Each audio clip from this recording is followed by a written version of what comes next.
غار کے مکین۔ یہ اس زمانے کی بات ہے جب فلسطین پر رومی بادشاہ حکومت کیا کرتا تھا اور یہ اسلام دشمنی میں مکمل اندھا ہو چکا تھا۔ سیدنا عیسیٰ علیہ السلام کو اللہ تعالیٰ نے آسمان پر اٹھا لیا تھا اور رومی بادشاہ اپنی سلطنت میں ہر طرف اہل ایمان کو قتل کرتا پھر رہا تھا۔ اس رومی بادشاہ کا نام دقیانوس تھا۔ دقیانوس سال میں 2 مرتبہ اپنی پوری سلطنت کا دورہ کرتا اور اس کی سلطنت ملک شام اور فلسطین سمیت 200 شہروں پر مشتمل تھی۔ دقیانوس کے دورے کا واحد مقصد یہی ہوتا تھا کہ لوگوں کو سیدنا عیسیٰ علیہ السلام کی دی ہوئی تعلیمات اسلام دور سے کر سکے اور بت پرستی کی طرف مائل کر سکے، اور اپنے اس باطل مقصد کے لیے وہ ہر انتہا سے نکل جاتا تھا۔ اس نے ظلم و ستم کی انتہا کر رکھی تھی۔ جو لوگ بت پرستی نہیں کرتے اور اسلام کو ترک نہیں کرتے، دقیانوس بادشاہ ان لوگوں کو شدید اذیتیں دے کر ہلاک کر ڈالتا تھا۔ لہذا کچھ لوگوں نے تو اپنے ایمان کو چھپائے رکھا، کچھ نے بادشاہ کے سامنے ہتھیار ڈال دیے اور بت پرستی کو قبول کر لیا، اور جن لوگوں نے اسلام چھوڑنے سے انکار کیا ان کو شہید کیا گیا۔ دقیانوس نے اس ملک کے کونے کونے میں چھوٹے بڑے مندر بنوا رکھے تھے اور ان میں مختلف نام کی دیوی کے مجسمے اور مورتیاں بھی رکھوا دی تھی۔ اسی بادشاہ کی سلطنت میں افسوس نام کا شہر بھی شامل تھا۔ اس شہر میں دقیانوس نے اپنی سلطنت کا سب سے بڑا مندر تیار کرایا۔ اس میں ڈائنا نامی مورتی کو دیوی بنا کر رکھ دیا۔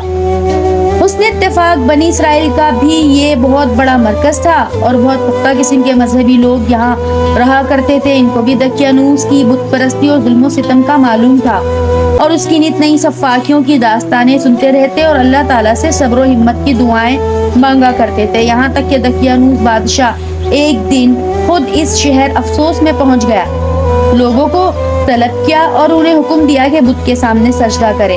کچھ کمزور دل اور کمزور ایمان افروز افراد تو مرتد ہو گئے، کچھ نے انکار کیا تو انہیں قید کر لیا گیا اور کچھ نوجوانوں کو شدید اذیتیں دے کر ہلاک کر دیا گیا۔ انہی نوجوانوں میں کچھ اعلیٰ خاندانوں کے چشمہ چراغ بھی تھے۔ ان سب کو بھی یہی حکم دیا گیا کہ وہ ان بتوں کے سامنے سجدہ کریں اور ان کے سامنے قربانی کے جانور پیش کریں اور ان کو ہمیشہ کے لیے اپنا معبود جانیں، ورنہ ان کو بھی قتل کر دیا جائے گا۔ یہ سب نوجوان بہت ہی خوبصورت، لمبے چوڑے سینے اور صحت مند، متقی اور دلیر بھی تھے۔ انہوں نے پوری جرات اور بہادری کے ساتھ دربار میں کہا کہ ہم جھوٹے بتوں کی پوجا نہیں کر سکتے، بے شک ہمارا رب سچا معبود ہے، وہی آسمان و زمین کا خالق اور مالک ہے۔ دقیانوس نے کہا، اے نوجوانوں، میں تمہاری جوانی پر ترس کر رہا ہوں، ورنہ تمہاری اس گستاخی کی سزا تم کو میں اسی وقت دے سکتا ہوں۔ کیا تم نہیں دیکھ رہے ہو کہ تمہارے سامنے کتنی لاشیں پڑی ہیں؟ اچھا، میں تم کو کل تک کی مہلت دیتا ہوں، تم اپنی جوانیوں پر ترس کھاؤ، اپنے بوڑھے والدین کا بھی خیال کرو اور خوب سمجھ لو، ورنہ کل دربار میں تمہارا بھی یہی حشر ہوگا جوان لاشوں کا جو ہوا ہے۔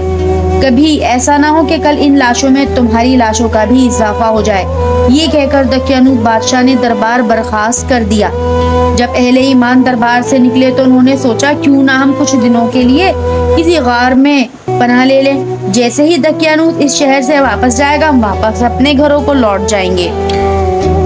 یہ لوگ غار کی طرف روانہ ہو گئے۔ راستے میں انہیں ایک چرواہا ملا، وہ بھی صاحب ایمان تھا۔ اس نے کہا، مجھے بھی ساتھ لے لو، اور اس کو بادشاہ نے بھی ابھی تک نہیں بلایا تھا۔ چرواہا جب ان کے ساتھ شامل ہو گیا تو اس کا کتا بھی ان کے ساتھ روانہ ہو گیا۔ سب نے کہا، اس کتے کو یہاں سے بھگاؤ ورنہ یہ بھونکے گا، ہم سب پکڑے جائیں گے۔ اللہ تعالیٰ نے کتے کو زبان بخشی اور اس نے وعدہ کیا وہ کبھی نہیں بھونکے گا۔ اب یہ سب لوگ غار کی جانب چل پڑے۔ سب نے اپنی اپنی جیبوں میں جو بھی دینار وغیرہ تھے نکال کر اپنے ایک ساتھی تملیخا کے پاس جمع کرا دی اور عبادت الہی میں مصروف ہو گئے۔ جب ذکر الہی سے ذرا سکون ملا تو لیٹ گئے، لیٹتے کے ساتھ نیند آ گئی۔ اب یہ سب افراد سو گئے۔ دوسرے دن بادشاہ نے دربار لگایا اور ان کے بارے میں دربار کے لوگوں سے پوچھا۔ بادشاہ کی فورس جگہ جگہ چھاپے مارتی رہی، مگر وہ شہر میں ہوتے تو ہاتھ آتے۔